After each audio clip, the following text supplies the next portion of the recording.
It's a trope that's been used on movies such as Trading Places and Freaky Friday, and on TV series like Back to the Floor and Super Sized versus Super Skinny. Take two people of opposing wealth, gender, or size and get them to walk a mile in each other's shoes. So, what would happen if we took a demolition or construction worker and had them trade places with a demolition or construction industry CEO or founder? Now, let me be clear. I realise that some of those at the very top of the industry have risen through the ranks. I realise there are some that currently hold senior positions who once swept yards, washed machines, and cleaned bricks when they were younger. But how far, I wonder, has their rise through the ranks taken them from their humble beginnings? Now, sadly, I don't have a Hollywood budget. Neither do I have a backing of a TV production company and the researchers they have at their disposal. So I did the next best thing. I sat down for a long chat with an AI.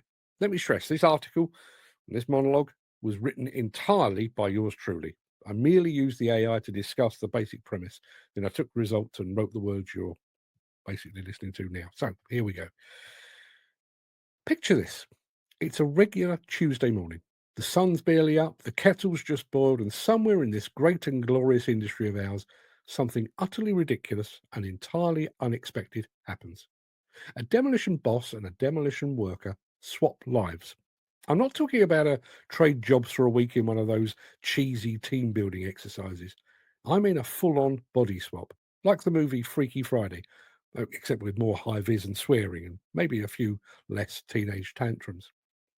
One minute, Dave, who's been driving an excavator for the past 15 years, is pulling on his boots, and the next, he's sat in a plush leather chair behind a mahogany desk, staring at a laptop that's pinging like a microwave. And up the road, Martin, who actually owns the company, drives a flash car, and has managing director on his business card, is suddenly in a muddy site cabin, holding a hard hat and wondering why his hands already smell faintly of diesel. Now, you'd think Dave's first thought would be, nice, day off from the hard graft. And Martin's first thought might be, at last I can get some fresh air. Both would be wrong. Let's start with Dave in the boss's chair. At first, it's brilliant.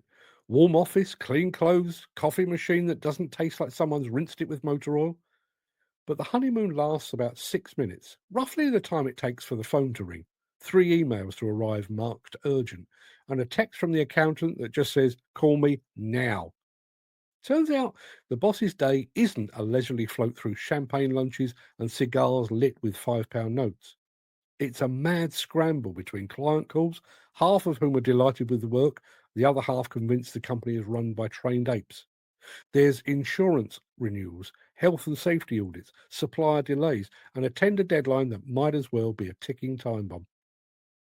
Dave starts to realize that when you're the one with the name on the company registration, everything lands in your lap. Doesn't matter if it's your fault or not, the buck stops with you.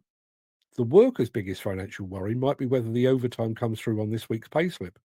The boss, he's looking at cash flow spreadsheets and wondering how to make payroll when the client's check hasn't cleared or arrived. Because if he doesn't, it's not just his mortgage on the line, it's everyone. Now let's check in on Martin down on site. First shock, the start time. The second shock, the weather. Cold enough to freeze your eyelids, and it's only 6:45 in the morning. He's handed a list of jobs by the site supervisor, who smirks when Martin asks if there's a strategy meeting first. Apparently, on site, the strategy is get it done. By 9 a.m., he's learned that site work is not unskilled. You need to know your tools, the sequence of the job, the safety rules that keep you alive, and the unwritten rules that keep you in the crew's good graces. His back aches, his gloves are already wearing through, and there's a permanent ringing in his ears from the noise of the machines. By lunch, Martin realizes the thing he always thought was banter is actually a vital survival skill. These lads and lasses laugh through stuff that will make most office workers cry. Rain soaking your socks, wind cutting through you like a knife, dust in your teeth. And the clock doesn't stop ticking just because the conditions are miserable. Productivity still matters. You still have to deliver. Over the next few days, the two accidental life swappers start to see each other's worlds more clearly. Dave in the office finds out that the boss isn't off on holiday every time he's not on site. He's probably at a client meeting, a bank appointment, or trying to sweet talk the plant hire company into extending credit for another month. He discovers that while physical work batters the body, mental stress gnaws at the mind in a way that doesn't clock off at 5 p.m. You can leave the tools in the shed at night, but you can't put unpaid invoices and safety liability out of your head. Martin on site realizes that workers aren't just doing as they're told. They're constantly thinking, adapting, improvising to keep the job moving. The speed at which they've solved problems is staggering, and there's no luxury of calling a meeting to discuss options. You've got to think on your feet, often with half a ton of steel dangling from a crane above your head. Soon, they both start to notice something else, something they actually share: pride. The boss takes pride in keeping the company alive, in winning contracts, in paying wages on time. The worker takes pride in a job done right, in looking back at the end of the day and seeing something tangible, something they built or cleared or made safe. That pride is the glue that holds the whole thing together. There's also the things that make them laugh later when the shock of the transition wears off. Martin trips and falls into a freezing puddle of water, instantly earning him the nickname Aquaman. Dave sends a reply all email to an entire client list, calling a supplier more slippery than an eel dipped in baby oil. Both soon discover that their mistakes carry consequences. By the end of their strange little adventure, both are utterly exhausted, just in different ways. Martin's body feels like it's been through a cement mixer. Dave's head feels like it's been used as a drum kit. They swap back, glad to be in their own skin again. But something sticks. The next time Martin walks onto site, he doesn't just nod and disappear into the cabin.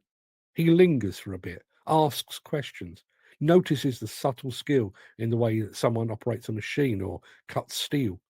And the next time Dave hears about a delayed payment or a lost tender, he remembers that sinking feeling in the office chair and doesn't assume it's just management incompetence. They've both seen the other half's reality. They both learned that the job at the top and the job at the bottom are tough in their own ways. Different pressures, different skills, yet both essential.